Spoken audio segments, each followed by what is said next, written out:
Hi, I'm Ann Collier, and I'm the curator of the Cultural and Natural History collections at the University of La Verne.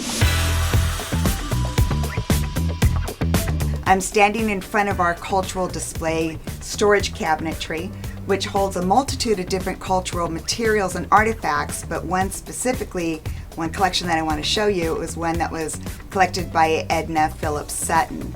Edna belonged to the Church of the Brethren. She was a longtime La Verne resident. And what she's really known for is her work with the Native Americans, with the American Indian, especially at the Liebrecht Reservation, now the Navajo Nation Reservation in New Mexico. Edna's really unique in the sense of when she started her collection. And she started when she was about 11 years old, when she was traveling from Nebraska to La Verne. And at the time, the thing for tourists was to stop and collect things and buy things. So she started collecting her first pottery and ceramics around 1928. Fast forward around 1952, she was one of the main people responsible for establishing the Liebrecht mission. The mission at the time was responsible for doing potable water, for, again, education, for medicine, and also for teaching the gospel. But Edna focused mainly on the people at the time and who they were and their culture. And what we have here is different ceramics here, which we call ceramics, pottery.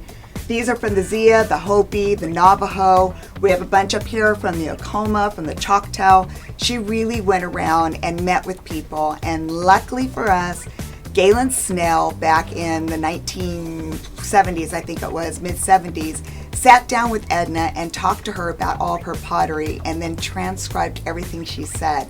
So the provenance is really strong to know where she got them, when she got them, how she got them, and why she got them, which always adds to a story.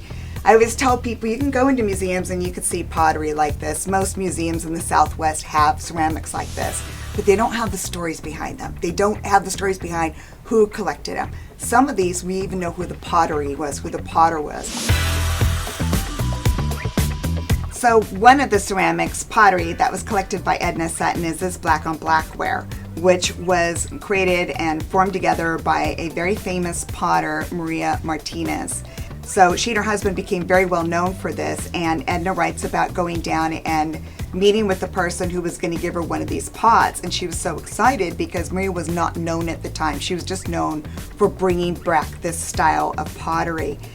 Years later, a man came to visit with her and she was showing him this pottery and he said it's not her. It was not made by her.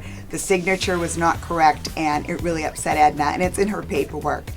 When we got this, I looked into this and I checked on the signature and it was made by Maria Martinez. The fact that he didn't recognize the signatures because it's so early in her career, it's her and her husband who signed the bottom of the vase. And I just wish Edna had known that she actually did have the right piece of ceramics and that someone did not cheat her in her quest to collect the right kind of pottery. Another one of her pieces is this one right here, if you can see it. It's a Zia Pueblo pottery. They're known for revering the Roadrunner. If you look at Southwest pottery, a lot of times they're in 4 stages. And again, that goes along with their religious beliefs of the 4 sides, the 4 gods, the 4 deities that they believe. So this is really good for teaching as well. Different ones like this is an animal. You can't really tell, but you could see probably the feet and the tail right there. If you look through Native American pottery, the symbolism for the most part has a meaning. It's not just graphics, it's not just, different kind of geometric patterns. There's actually a meaning to them. Another thing that Edna did is she sponsored students to come here to the University of La Verne, then La Verne College. One of them's Mariella Humatiwa. And Mariella and her friend Ellen gave us these Kachina dolls. Dolls like this are typically given to the girls in the family. They're given at birth and they're given when they get married. They always have a string attached to them. And the reason why is you hang them up over your bed or you hang them on the wall. So when I was first curating these, I couldn't figure out why all of them had strings on them until I started realizing more of the background on these, which comes from information from Edna and books and other people I've spoken to. Our dolls do match to that period. This is called poster paint. It's in the style of how they would make kachinas at the time, where they were just standing with their arms really fiercely next to them. Now kachinas are very mobile and fluid. They look like they're dancing. They look like they're in the middle of a spirit movement.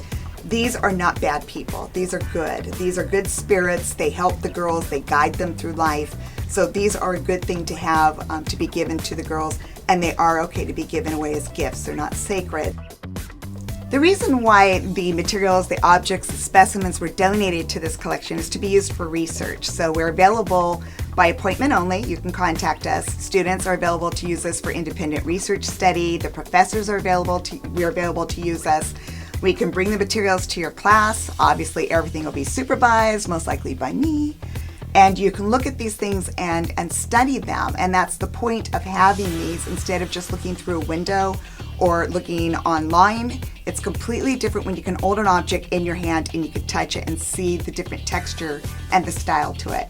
So again, if anybody wants to look at these for research, for study, for a class, just give us a call.